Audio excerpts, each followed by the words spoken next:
ಎಲ್ಲರಿಗೂ ನಮಸ್ತೆ. ಭಾಷಾ ಜ್ಞಾನ ಯೂಟ್ಯೂಬ್ ಚಾನಲ್ಗೆ ಸ್ವಾಗತ. English sentences using I. ನಾನು ಪದವನ್ನು ಉಪಯೋಗಿಸಿಕೊಂಡು ವಾಕ್ಯ ರಚನೆ ಮತ್ತು ಮಾತನಾಡುವುದು ಹೇಗೆ ಎಂಬುದರ ಬಗ್ಗೆ ನಾನು ಇವತ್ತಿನ ವಿಡಿಯೋದಲ್ಲಿ ನಿಮಗೆ ತಿಳಿಸ್ಕೊಡ್ತೇನೆ. For other videos you can check my playlist and scroll down for spoken Kannada category.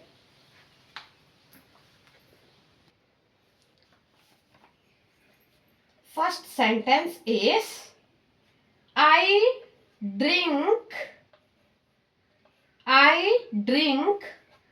water. ನಾನು ನೀರು ಕುಡಿಯುತ್ತೇನೆ.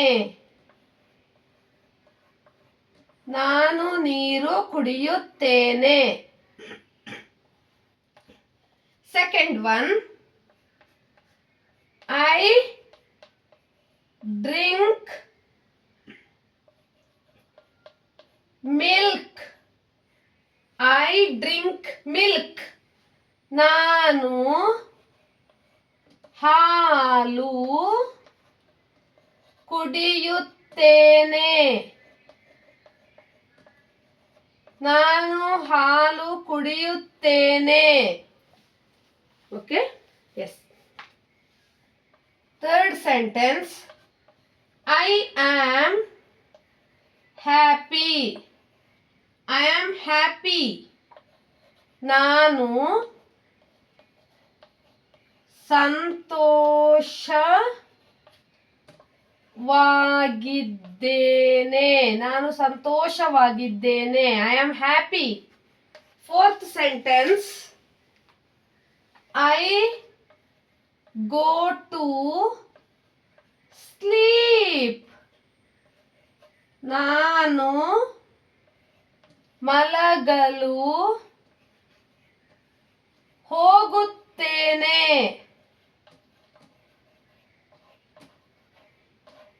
Yes, I drink water. ನಾನು ನೀರು ಕುಡಿಯುತ್ತೇನೆ. I drink milk. ನಾನು ಹಾಲು ಕುಡಿಯುತ್ತೇನೆ. I am happy. ನಾನು ಸಂತೋಷವಾಗಿದ್ದೇನೆ. I go to sleep. ನಾನು ಮಲಗಲು ಹೋಗುತ್ತೇನೆ. Next fifth sentence I am tired. TIRED tired. ನಾನು ದಣಿದಿದ್ದೇನೆ.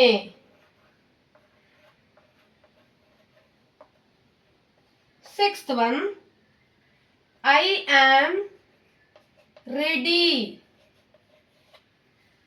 ನಾನು ಸಿದ್ಧ.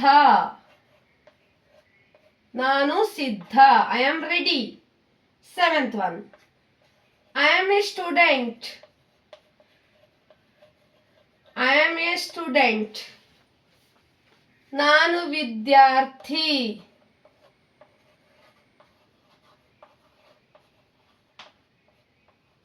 ನಾನು ವಿದ್ಯಾರ್ಥಿ.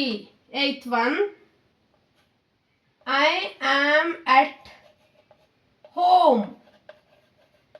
ನಾನು ಮನೆಯಲ್ಲಿ ಇದ್ದೇನೆ. I am at home. Ninth one, I am at shop. ನಾನು ಅಂಗಡಿಯಲ್ಲಿ ಇದ್ದೇನೆ. I am at shop. I am tired. ನಾನು ದಣಿದಿದ್ದೇನೆ. I am ready. ನಾನು ಸಿದ್ಧ. I am a student. ನಾನು ವಿದ್ಯಾರ್ಥಿ. I am at home. ನಾನು ಮನೆಯಲ್ಲಿ ಇದ್ದೇನೆ. I am at shop. ನಾನು ಅಂಗಡಿಯಲ್ಲಿದ್ದೇನೆ. Tenth one, I am in the kitchen.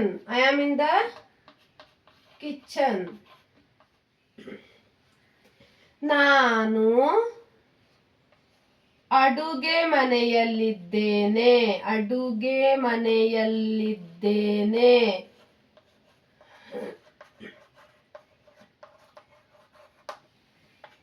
11th one. I am here. I am here. ನಾನು ಇಲ್ಲಿದ್ದೇನೆ. ನಾನು ಇಲ್ಲಿದ್ದೇನೆ. I am in the kitchen. ನಾನು ಅಡುಗೆ ಮನೆಯಲ್ಲಿದ್ದೇನೆ. I am here. ನಾನು ಇಲ್ಲಿದ್ದೇನೆ. Yes. Next, I am at school. I am at school. ನಾನು ಶಾಲೆಯಲ್ಲಿದ್ದೇನೆ. ನಾನು ಶಾಲೆಯಲ್ಲಿದ್ದೇನೆ.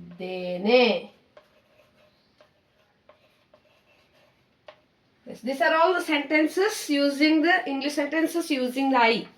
Okay, ನಾನು ಪದವನ್ನು ಬಳಸಿಕೊಂಡು ವಾಕ್ಯ ರಚನೆ ಮಾಡುವುದು ಈ ಒಂದು ವಿಡಿಯೋದಲ್ಲಿ ನಾನು ನಿಮಗೆ ತಿಳಿಸ್ಕೊಟ್ಟೆ. For more videos, you can check my playlist and scroll down if you want spoken Kannada category, or else you can check LKG or UKG basic Kannada or grade 1st or grade 2nd ICSE or CBSE if you want like basic Kannada writing, how to the method of writing if you want. Okay, thank you for watching. Subscribe please, comment please, share it maximum.